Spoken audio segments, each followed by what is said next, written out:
यहाँ तक ये बात होगी। अब हम बात करते हैं आगे की। अब मैं बात करूँगा बेसिक ओम्स लॉ। ये क्या होता है बेसिक ओम्स लॉ?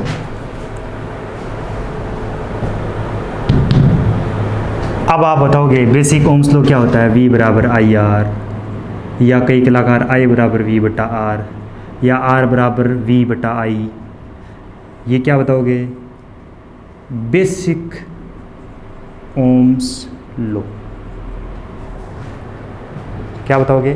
मैंने पूछा बेसिक ओम्स लॉ क्या होता है अभी, तो आप सोच सकते हो V बराबर आई आर, I बराबर V बटा आर, R बराबर V बटा आई। जबकि बेसिक ओम्स लॉ ये नहीं होता है। बेसिक ओम्स लॉ का ये फॉर्मूला नहीं होता। तो फिर क्या होता है? उसका फॉर्मूला होता है J बराबर सिग्मा E। ये लो, ये क्या हो गया? Basic Ohm's law. ये क्या है? Basic Ohm's law. अब ये बेसिक ओम्स लॉ है। अब इसमें क्या क्या कौन क्या है? J बराबर क्या है? करंट डेंसिटी, धारा घनत्व। क्या है? धारा घनत्व।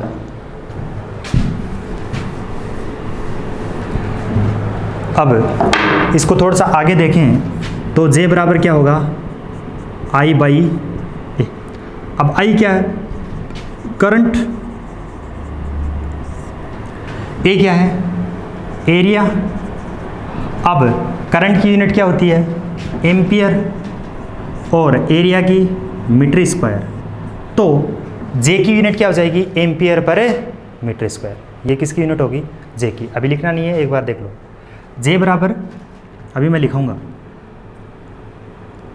फिर सिग्मा क्या है? कंडक्टिविटी। क्या है? Conductivity of the conductor. ये कंडक्टिविटी होगी। बचा क्या? E। E क्या है? इलेक्ट्रिक कंडक्टिविटी मतलब चालकता, इलेक्ट्रिक फील्ड। अब इलेक्ट्रिक फील्ड मतलब विद्युत क्षेत्र। अब देखो इलेक्ट्रिक फील्ड के लिए E बराबर ये भी लिख सकते हो, V बटा L। V बटा L। V यहाँ पर क्या है? वोल्टेज। L बराबर क्या है? लेंथ। तो वोल्टेज की यूनिट क्या हो जाएगी? वोल्ट। और लेंथ की मीटर। तो इलेक्ट्रिक फील्ड की जो यूनिट क्या हो जाएगी? वोल्ट पर मीटर। अब देखो J की वैल्यू यहाँ से रख दो और E की वैल्यू यहाँ से रख दो। तो J बराबर I बटा A, ये इक्वेशन 1 दे दो। फ्रॉम इक्वेशन फर्स्ट J बराबर I बटा A सिग्मा E V बटा L। अब मैं यहाँ इधर E रख रहा हूँ, V रख रहा हूँ और बाकी सब एक साइड ले जा रहा हूँ। तो V बराबर क्या हो जाएगा? ये सिग्मा इस तरफ बता कि 1 बटा सिग्मा, ये ऊपर जाएगा L I बाई A। यहाँ तक हो गया। अब आगे देखो V बराबर, इसको थोड़ा सा सही लिख देता हूँ। V बराबर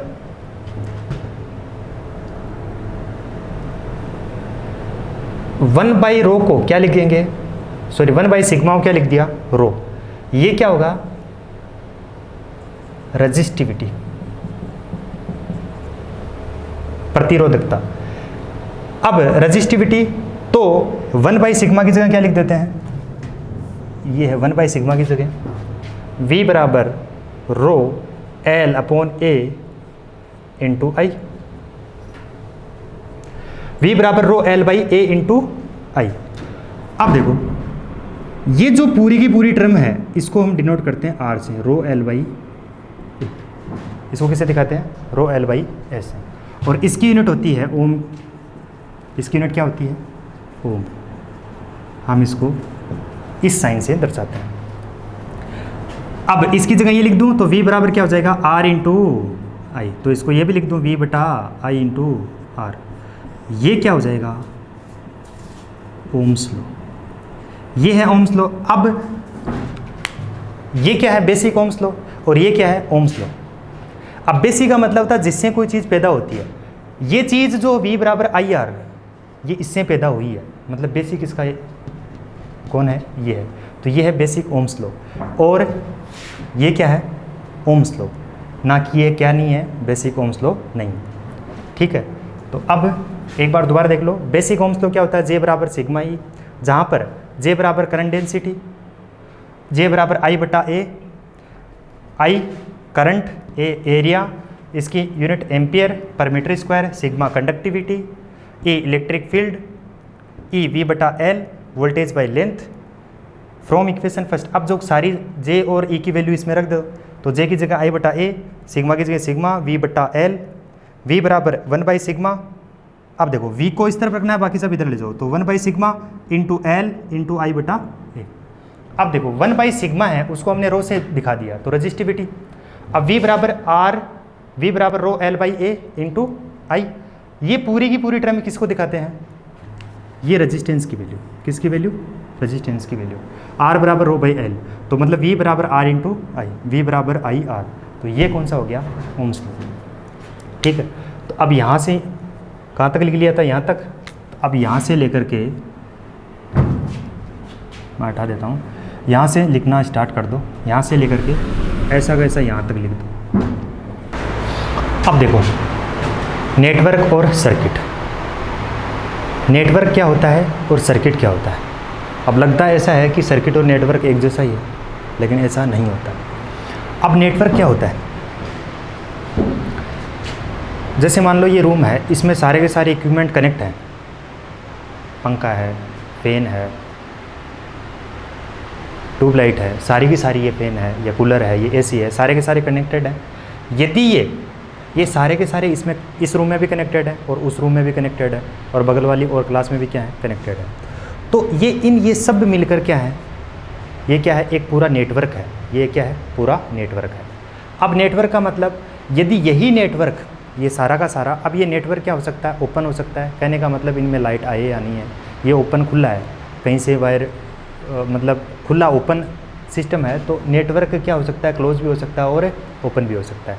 लेकिन यदि यही एक नेटवर्क है वो क्लोज्ड हो गया, क्लोज पाथ इससे बन गया, इसमें मतलब करंट फ्लो होने लग गई, या फिर इस तरह से ये क्लोज्ड पाथ बन गया, तो ये क्लोज्ड पाथ क्या कहलाता है, सर्किट कहलाएगा। कहने का मतलब एक सर्किट नेटवर्क तो होता ही होता है, बट नेटवर्क सर्किट हो ये कोई ज़रूरी नहीं है। वो नेटवर्क सर्किट कब होगा, जब वो क्लोज्ड सर्किट बनेगा, क्लोज्ड पाथ बनेगा।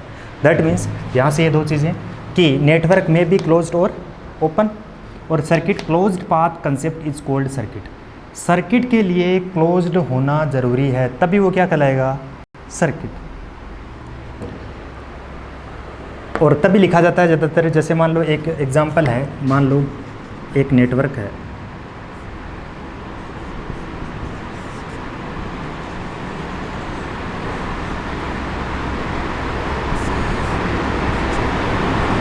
R1 R2 R3, ये V1 और ये V2, और ये यहाँ पर।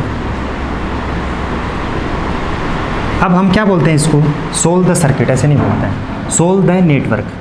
अब सोल्व द नेटवर्क, अब नेटवर्क बोल दिया तो अब ये सर्किट भी हो सकता है और क्या हो सकता है, नेटवर्क भी हो सकता है। अभी ये क्या है, यहाँ इधर से खुला है, इसका मतलब नेटवर्क बना है, और ये यहाँ तक जैसे मान लो ये नहीं होता, तो ये क्या हो गया, क्लोज सर्किट क्या हो गया, सर्किट हो गया। तो हम क्या बोलते हैं, सोल्व द नेटवर्क। तो नेटवर्क और सर्किट में ये फ़र्क हो गया। अब देखो, तो सीधी सीधी बात यही है कि नेटवर्क में भी क्लोज्ड और ओपन ये दोनों हो सकता है, और यदि नेटवर्क ही क्लोज्ड हो गया तो वो क्या बन गया, उसको अलग नाम से बता देंगे, सर्किट। फिर so many circuit combined together and form networks. कहने का मतलब ये है कि यदि इस रूम का और उस रूम का, दोनों का नेटवर्क मिल गया। अब इस रूम का भी एक नेटवर्क है, इस रूम का भी, सर वो गेट बंद कर दो, इस रूम का भी एक नेटवर्क है, सर्किट है, और उस रूम का भी एक सर्किट है, अदर रूम का भी सर्किट है, ऊपर है नीचे है, सब बहुत सारे मिलकर भी एक पूरा का पूरा नेटवर्क का निर्माण कर लेते हैं। कहने का मतलब सो मेनी सर्किट जब मिल जाते हैं, बहुत सारे सर्किट कंबाइंड हो जाते हैं एक साथ में, तो वो क्या बन जाता है, एक नेटवर्क का फॉर्म ले सकता है। फिर दूसरी बात, closed path concept is called circuit. फिर circuit is the basic building block of the network. अब नेटवर्क बना तो नेटवर्क बना, तो नेटवर्क के अंदर तो क्या होंगे, इस रूम का भी होगा, उस रूम का भी होगा। अभी एग्जांपल लिया था, ये एक नेटवर्क हो गया, ये सर्किट हो गया, ये मान लो दूसरा सर्किट हो गया, ये कंबाइंड बन के क्या हो गया, नेटवर्क बन गया। दैट मीन्स ये सर्किट होती है, वो बेसिक बिल्डिंग होती है नेटवर्क की। ओके, तो ये चीज़ है। अब ये आप लिख लो,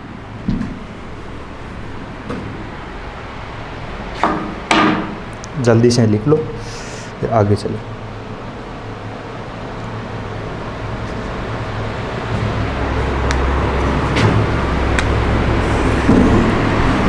अब आगे का कंसेप्ट इसको रोक के आपको लिख लो, फिर आगे चलते हैं।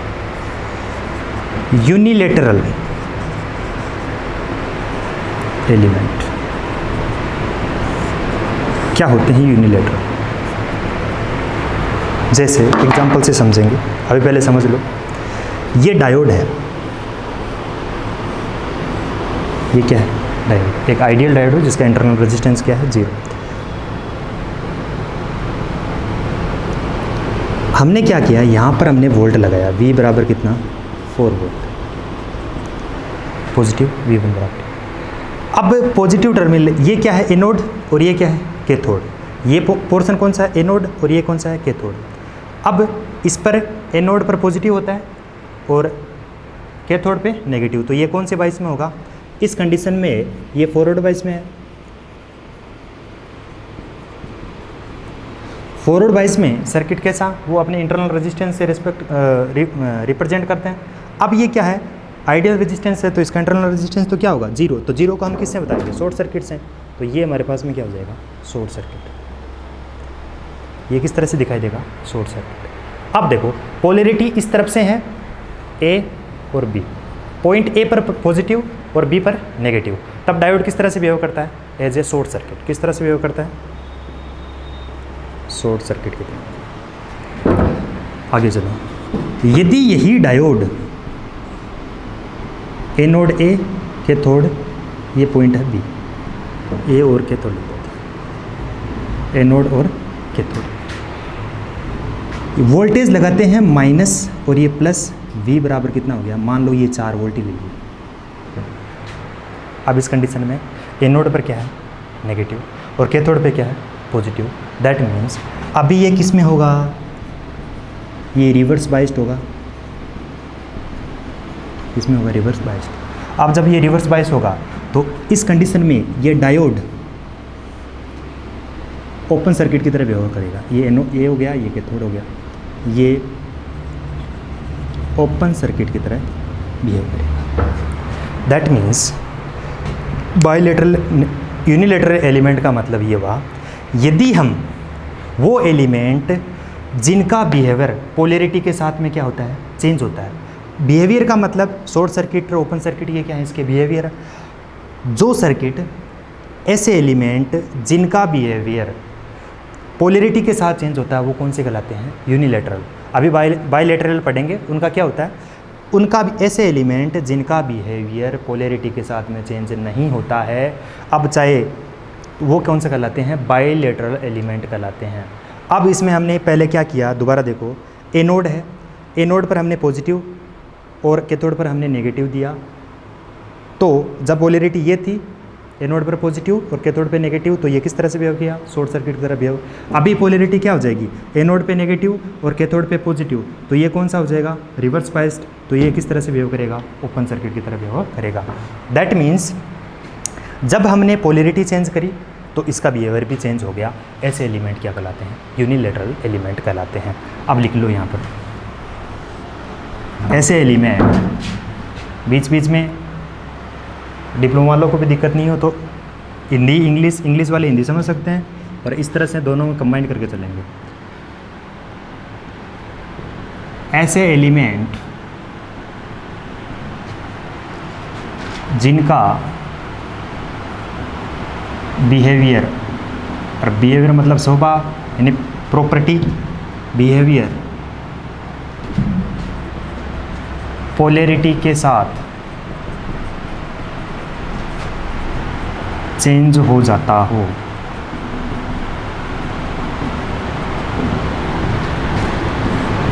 यूनिलेटरल एलिमेंट कहलाते हैं, यूनिलैटरल एलिमेंट कहलाते हैं। सर इंक दें, यूनिलैटरल एलिमेंट कहलाते हैं। अब देखो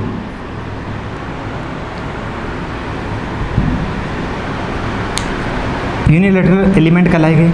अब इसके एग्जाम्पल कौन से होंगे? एग्जाम्पल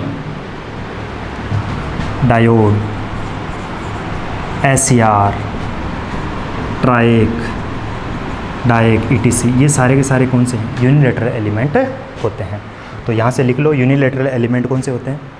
ऐसे एलिमेंट, पहले ये पूरा बना लो, उसके बाद में ऐसे एलिमेंट जिनका बिहेवियर पोलैरिटी के साथ चेंज हो जाता है यूनिलैटरल एलिमेंट कहलाते हैं। एग्जाम्पल के तौर पर diode, SCR, triac, etc unilateral element हो गए। अभी दूसरा element bilateral element, bilateral element. अब देखो वही बात, ऐसे एलिमेंट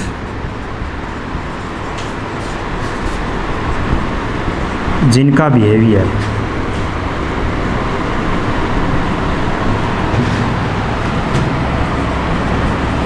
पोलैरिटी के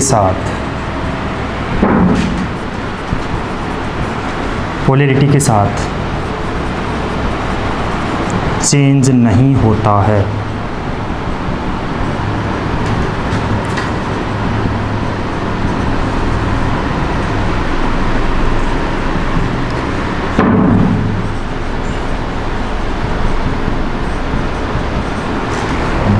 कैसे? दो केस लेंगे, ये रेजिस्टेंस R है, इसमें करंट की डायरेक्शन, ये पॉजिटिव टर्मिनल और ये नेगेटिव टर्मिनल। तो यहाँ पर V1 बराबर कितना हो जाएगा? I into are. V1 की वैल्यू क्या हो जाएगा? I into R, V into I into R. ये पॉजिटिव और ये नेगेटिव, V1 बराबर I इंटू आर। अब क्या करते हैं? अपन पोलैरिटी चेंज करते हैं। पोलैरिटी क्या कर दी? चेंज कर दी। कहने का मतलब ये पॉइंट था A, ये पॉइंट था B। ए पर क्या था? पॉजिटिव, बी पर क्या था? नेगेटिव। तो उस कंडीशन में करंट इस तरफ फ्लो हो रही है, positive to negative, resistance R, तो V1 बराबर voltage across the resistance V1 is equals to I into R. अब now this one is point 1, point A and point B। ये रेजिस्टेंस R है। अभी देखो यदि हमने पोलैरिटी B पे क्या दे दी? पॉजिटिव, और इस पे क्या दे दी? नेगेटिव। तो अब करंट किस तरफ फ्लो होगी? इस तरफ। तो V2 बराबर क्या होगा? I into are. V2 बराबर I इंटू आर। अब देखो ये जो रेजिस्टेंस है इसकी पोलैरिटी जब चेंज किए तो इसका बिहेवियर चेंज हुआ क्या? नहीं हुआ। अभी भी रेजिस्टेंस आ रही है और अभी भी रेजिस्टेंस क्या है? आर है। Voltage across the resistance V1 बराबर I आर है और अभी भी voltage across resistance is equals to I into R. तो ऐसे एलिमेंट जिनका बिहेवियर पोलैरिटी के साथ में चेंज नहीं होता है वो कौन से कहलाते हैं? Bilateral element. और ऐसे एलिमेंट जिनका बिहेवियर पोलैरिटी के साथ चेंज हो जाता है वो कौन से कहलाते हैं? यूनिलैटरल एलिमेंट कहलाते हैं। हो गई बात। अभी देखो ये कौन से होते हैं? एग्जाम्पल रेजिस्टेंस,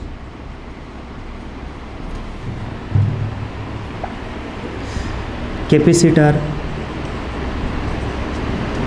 इंडक्टर, ये सारे के सारे कौन से होते हैं? ये कौन से होते हैं? बाइलेटरल एलिमेंट होते हैं। अब बाइलेटरल एलिमेंट होते हैं तो यहाँ से सुनिए यूनिलैटरल, बाइलेटरल, यहाँ से यहाँ तक तो लिख लिया। अब यहाँ से यहाँ तक ये लिख लो।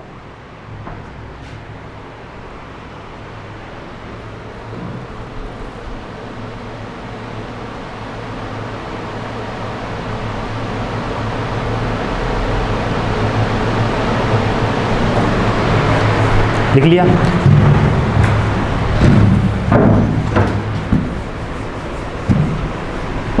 एक एनटीपीसी में क्वेश्चन आया हुआ है वो देख लेते हैं, बाइलेटरल और यूनिलैटरल। पहले एक चीज़ और, यहाँ से एक चीज़ और दिख लो। ये जो बाइलेटरल एलिमेंट है इसको हम किस तरह से रिप्रेजेंट करते हैं? ये कौन V हो गया, ये I हो गया, या जो भी पैरामीटर हो गए।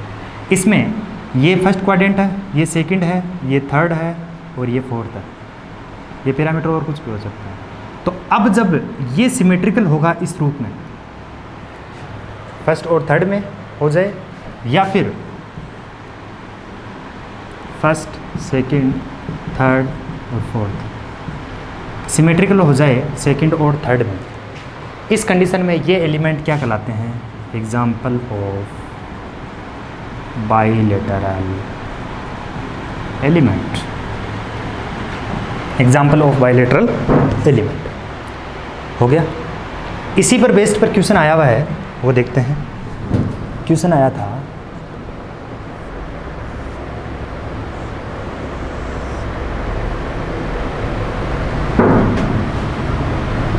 NTPC एग्जाम,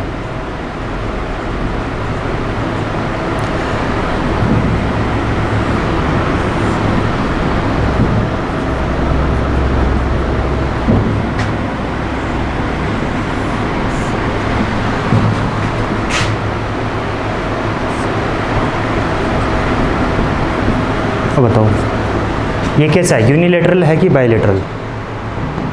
ये कौन सा हो जाएगा? यूनिलेटरल। क्यों? ये कौन सा हो जाएगा? यूनिलेटरल, क्योंकि इसमें और पहले और तीसरे क्वाड्रेंट में सेम नहीं है, तो ये कौन सा हो जाएगा? Unilateral element. अब कुछ भी हो सकता है, ये कौन सा एलिमेंट है? Unilateral element. अब देखो ये सेम जैसा पहले में उसमें इसमें दिखाई दे रहा है, तो ये कौन सा हो जाएगा?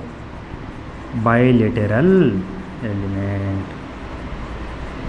इस तरह से इसका क्वेश्चन पूछा जा सकता है। ऐसे नहीं पूछेगा कोई भी डेफिनेशन की बाइलेटरल एलिमेंट। हमें ध्यान होना चाहिए कि ये बाइलेटरल एलिमेंट की प्रॉपर्टी होती है। क्या होती है बाइलेटरल यूनिलेटरल एलिमेंट की प्रॉपर्टी? क्या होती है? जब हम पोलैरिटी चेंज कर देते हैं तो जो भी एलिमेंट है उसके बिहेवियर चेंज हो जाता है। बिहेवियर का चेंज होने का सेंस ये यहाँ पर देखो, डायोड पहले क्या था? जब फॉरवर्ड बाइस में था तो क्या हो गया? तो शॉर्ट सर्किट, और जब रिवर्स बाइस में हो गया तो क्या हो गया? Open circuit. बिहेवियर पहले शॉर्ट सर्किट का हो गया, अब क्या हो गया? ओपन सर्किट हो गया। इसका मतलब इन दोनों का पोलैरिटी जब हमने चेंज करी तो बिहेवियर चेंज हो गया। अब यहाँ पर यदि हमने पोलैरिटी चेंज करी तो कोई फर्क नहीं पड़ा, ये रेजिस्टेंस अभी भी वैसे कनेक्टेड है और अभी वैसे connected. Voltage across the voltage drop across the resistance is equals to V1 is equals to IR, and now voltage across resistance V2 बराबर IR। इसमें कोई भी फर्क यहाँ पर ओपन सर्किट शॉर्ट सर्किट वाली कंडीशन नहीं हुई। फिर ये एग्जाम्पल ऑफ बाइलेटरल, पहले और तीसरे, दूसरे और चौथे क्वाड्रेंट में सिमेट्रिकल, और ये एग्जाम्पल आया हुआ है। इस तरह से इसको ये दे दिया कि इस तरह से दे देगा, ऑप्शन दे देगा यूनिलेटरल कौन से एलिमेंट। तो इसमें ये एग्जाम्पल कौन सा हो गया? यूनिलेटरल, और ये कौन सा हो गया? Bilateral element. पहले ये उतारना था, फिर ये, और फिर यहाँ से, और उसके बाद में ये एग्जाम्पल। ठीक है, यहाँ तक पूरा कॉपी कर लो।